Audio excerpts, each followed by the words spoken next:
चांदीगढ़ और पिताजी के नाम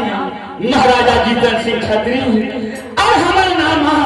बहुत मला दुलास से बहुत सर सिहानता से सत्य नारायण सत्यवर्ती नाम रखला माँ और सासुर कहा तो हिंदी बन जगह और सासुर जी के नाम सती सीमावती और नानी के नाम सती बन देवी और स्वामी के नाम को नाते ले मात्र हमारा जहिया से गौना करा के स्वामीनाथ चांदीगढ़ से हिंदी बोल देवा लोग मात्र 6 रोज बीतला माँ स्वामीनाथ हाथ में करण सवार और मांग में सिंदूर सवार 16 सिगार 32 यवरन लहला गगगत माँ हम पतिव्रता नारी छी मात्र हमारे सुंदर सासुर हिंदी बोल नगर में मात्र 6 रोज बीतला अखन तक हमारा पति देव से कोनो बात नहीं है नहीं कोहबर बीत के ठीक है मंत्री की बुलावे छे और मंत्री से पता करा कि हमारे स्वामीनाथ राज दरबार में छथी कि कोनो जंगल शिकार खेलेंगे अब यहाँ पे जाई जरूर मंत्री जी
मंत्री आवे एसपी में याद करना के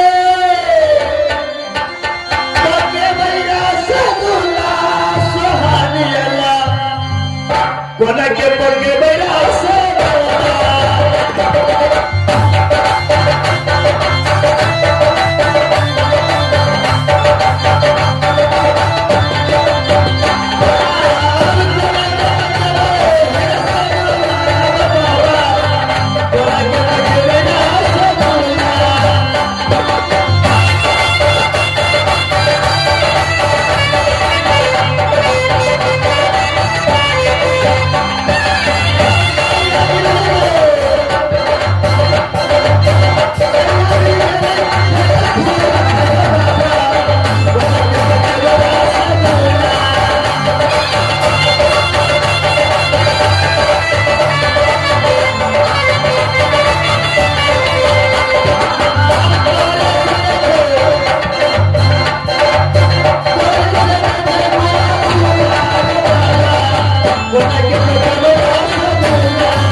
खुश रहो बउआ आनंद करो मारे बना रखा वाला बया का जुआ टिक जरुआ कत मरे मरे चलिए यहाँ मोरे जरे चलिए तो महल में खिड़कियों खोल के नहीं देखा दिए हम कैसे देखवा और तब तब ड्यूटी करते रहे थे महारानी अंदर करो बाहर करो वो न महाराज से जंगल से शिकार खेल के चले महारानी कथी कहै छै महाराज चले जंगल से शिकार खेल के अरे देखियो मास्टर या कहै कि महाराज तो शिकार खेल के चलि एले आगे में हे आई 6 दिन भेले हमरा सुंदर नैरा चांदीगढ़ से आई हिरनी बने गलिया आई 6 दिन से ये मास्टर साहब हे आई 6 दिन से घरे वाला नहीं हेगलिया सब मुन से नहीं हमर स्वामी नाथ आये त ककरा को मसलो सिंगार करबै आ ककरा हम खाना बना के रखबै मास्टर साहब यौ देखियो कते गरम समय छै आ खाना बनबै छै अगर घर में खेनहार खा ले त खानो बनबै नीक लगतै आ खाना बना के राखै छियै आई तेहन गर्मी करे छै उ त साफ त खराब भए छै भातो लहिया जाइ छै सब्जियो लहिया जाइ छै दाइलो भरका लगै छै पापड़ और किलोई और तोला होइ छै सब समरा जाइ छै आइए बाबा आई 6 दिन से मा जाइए घरे वाला नहीं हैया नूर से नहीं हैया घर पिए नहीं हैया कोई मेथी नहीं त की करब भगवान नहीं निक लगे हिरनी बन जगह में हम नहीं खाना बनेबै आ नहीं हम बजेबै हम त गैस सिलेंडर के लोही लगा थकुल देलिए या आ पाय बताए का नोई के नहीं देख देलिए आ 6 दिन से घरे वाला ना मुन से ना साइए ना आई घर वाला हम नहीं बाबा घूमे हम जाय छै अपना नगरा आयो बगल में साथ से हंता से घर वाला मुंह ना जाय दिया मुंह देखाई दिया छै ना मास्टर या हम आई 6 दिन भगे कथि हमरा बजा कथि हमरा बुका हम किया खाना बनेबै चूल्हा का ठाकुर खाए के रख देलिए पाइपों का थाकुल दे सब कथि चूल्हा रहबे करे पाइप की होता है हेरो बाप तब तक कहलो